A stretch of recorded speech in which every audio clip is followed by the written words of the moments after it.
As forças inimigas avançaram de forma alarmante no fronte, rompendo as linhas de defesa em múltiplos pontos críticos.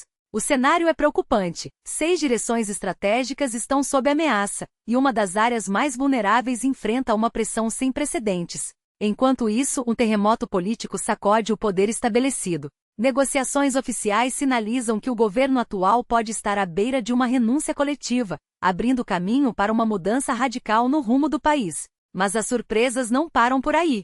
Documentos confidenciais revelam que a Alemanha compartilhou informações sensíveis com o Kremlin, um escândalo que levanta dúvidas. Foi um erro monumental da inteligência ou o início de uma reviravolta política de proporções históricas? Enquanto isso, um ultimato inesperado é lançado contra a China, mas não vem de Washington ou Moscou. Quem está por trás dessa jogada e como Pequim responderá? E no Pacífico, o Japão mobiliza suas tropas, com as forças armadas em alerta máximo. Contra quem exatamente Tóquio se prepara para lutar? Esses e outros acontecimentos decisivos marcam o início desta sexta-feira. No fronte leste, a situação se agrava a cada hora. Segundo o projeto de monitoramento Deep State, as tropas inimigas avançaram em 6 localidades distintas, consolidando posições em regiões como Bodaniva, Uruzane e áreas próximas à costa do Mar de Azov. Os combates mais brutais, porém, se concentram em Pokrovsk, uma cidade-chave que ambos os lados disputam com unhas e dentes. Se a Rússia conseguir dominá-la, a vizinha Mirnohrad ficará isolada, cortando uma das últimas rotas de suprimentos ucranianas. Especialistas alertam: este é o ponto mais crítico da linha de frente, e Moscou tenta explorar a vantagem antes que as chuvas transformem o terreno em um pântano intransponível. Mas nem tudo são más notícias. As forças de defesa da Ucrânia hastearam sua bandeira no prédio da administração municipal de Pokrovsk, um símbolo poderoso que pode marcar um ponto de virada no conflito. O Estado-Maior ucraniano confirmou a autenticidade das imagens, comparando a arquitetura local com registros de satélite. Mesmo assim, o secretário-geral da OTAN não hesita em afirmar: a ameaça russa persistirá muito além do fim da guerra. Para ele, Moscou continuará sendo uma força desestabilizadora na Europa e no mundo, e o fim dos combates na Ucrânia não trará paz duradoura. A aliança precisa se preparar para um confronto prolongado, investindo em tecnologia, poder de fogo e parcerias industriais. A mensagem é clara: a segurança futura depende de ações concretas agora. Os líderes concordaram em aumentar os gastos com defesa em 5%, um valor expressivo, mas necessário para garantir a proteção coletiva. Entre as prioridades estão caças, tanques, navios, drones, munições, cibersegurança e tecnologias espaciais. O que antes era apenas discurso agora se transforma em medidas reais. O Fórum de Bucareste se tornou o palco para discutir como unir recursos de governos e empresas privadas, acelerando a produção de armamentos e fortalecendo a resiliência da aliança. A era em que a Europa podia se dar ao luxo de ignorar a ameaça russa chegou ao fim. Enquanto isso, um incidente envolvendo drones na Polônia levou à criação do Sistema de Defesa Aérea Oriental, uma mudança radical na proteção das fronteiras do bloco. Agora, todas as aeronaves que decolam tanto do norte quanto do sul operam sob um comando unificado, otimizando a resposta a possíveis ameaças. A eficiência não se mede pela quantidade de tropas, mas pela forma como os recursos são empregados. Do outro lado, o Kremlin enfrenta turbulências internas. Após o fracasso das negociações entre Putin e líderes ocidentais, o ministro das Relações Exteriores, Sergei Lavrov, parece ter caído em desgraça. Ele não participou da última reunião do Conselho de Segurança, e fontes indicam que sua ausência foi coordenada, um eufemismo comum quando alguém é discretamente afastado. Segundo o The Moscow Times, Lavrov perdeu o posto de chefe da delegação russa no G20, substituído por Maxim Orekin, um economista próximo a Putin. E a mais, desde 28 de outubro, não há registros de declarações, viagens ou encontros protocolares do ministro. Sua última aparição pública foi justamente após as conversas mal-sucedidas com os americanos. Será que o veterano diplomata com décadas de serviço está prestes a ser descartado? Enquanto isso, na República Tcheca, um terremoto político redefine o futuro do país. O governo de Petróleo Fiala, liderado pelo Partido Democrático Cívico, apresentou sua renúncia, abrindo caminho para uma nova coalizão sob o comando de Andrei Babi e seus aliados da ultradireita, o SPD. O presidente Petróleo Pavel aceitará a demissão, mas os ministros permanecerão no cargo até a formação do novo gabinete. Babi já iniciou negociações com o SPD e o Partido Motoristas, que assinaram um acordo de coalizão no início do ano, selando a transição de poder. A chegada de Babi ao poder ocorre em um momento delicado. Após a pandemia, as finanças do país enfrentavam déficits recordes e inflação alta. A guerra na Ucrânia agravou a crise, gerando uma onda de refugiados e uma emergência energética. Apesar dos desafios, o governo atual considera ter lidado bem com a situação. Agora, porém, o novo primeiro-ministro promete priorizar os interesses tchecos acima de tudo, um sinal claro de que o apoio a Kiev pode ser revisto. O porta-voz da Câmara dos Deputados, Tomio Okamura, líder do SPD, é uma figura controversa em Bruxelas, conhecido por seu discurso anti-europeu e pró-Rússia. Com ele e Babi no comando, a República Tcheca, antes um dos maiores aliados da Ucrânia, pode dar uma guinada radical em sua política externa. Enquanto isso, na Alemanha, um escândalo de espionagem abala as estruturas do Estado. Parlamentares do Partido Alternativa para a Alemanha, AfD, são acusados de repassar informações confidenciais à Rússia, incluindo detalhes sobre infraestrutura militar crítica.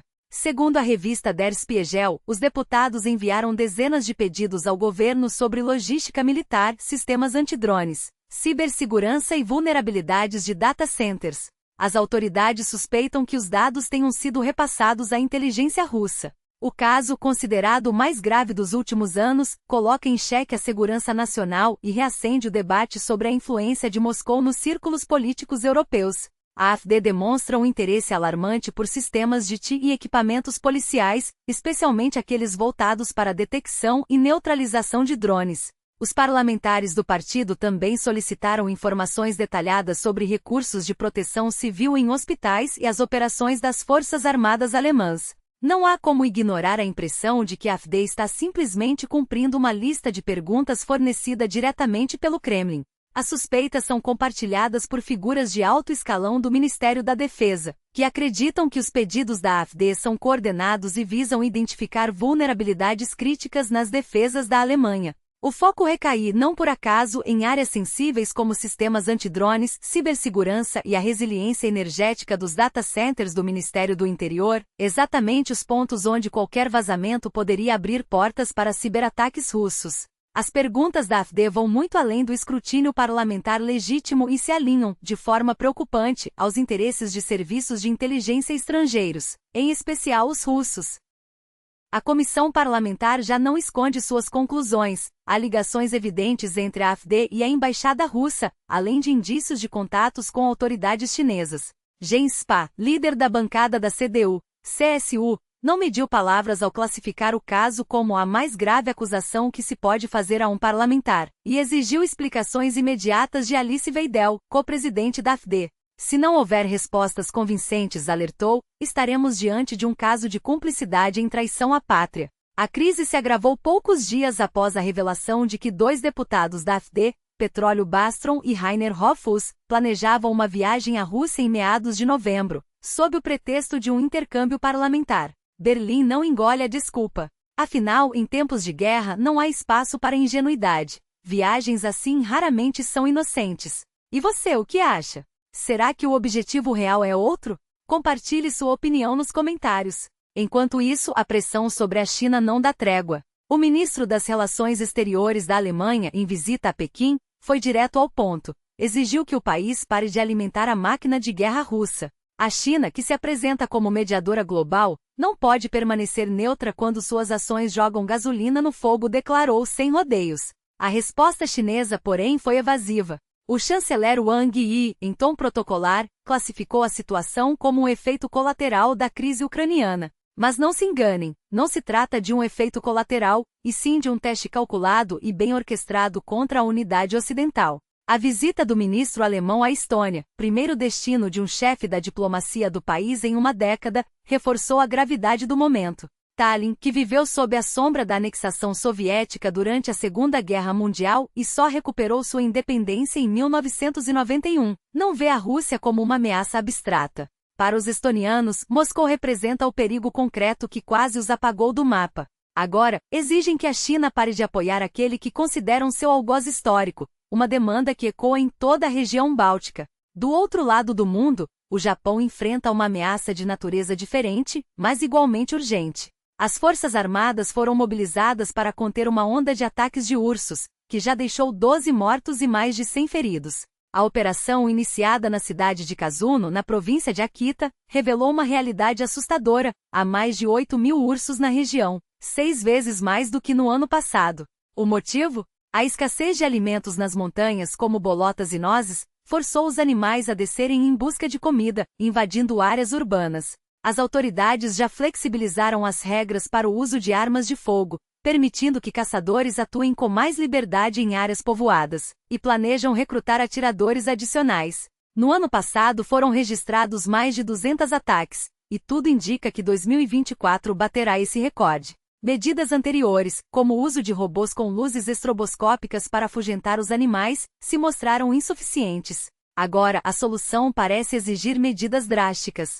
O cenário é reflexo de um problema maior: o abandono das terras agrícolas. Com o envelhecimento da população e o êxodo rural, vastas áreas antes cultivadas se transformaram em territórios selvagens, aproximando a fronteira entre humanos e predadores. Os moradores são aconselhados a evitar sair de casa à noite, enquanto escolas são fechadas e eventos cancelados. A natureza, antes domesticada, agora cobra seu preço, e a conta está sendo paga em sangue.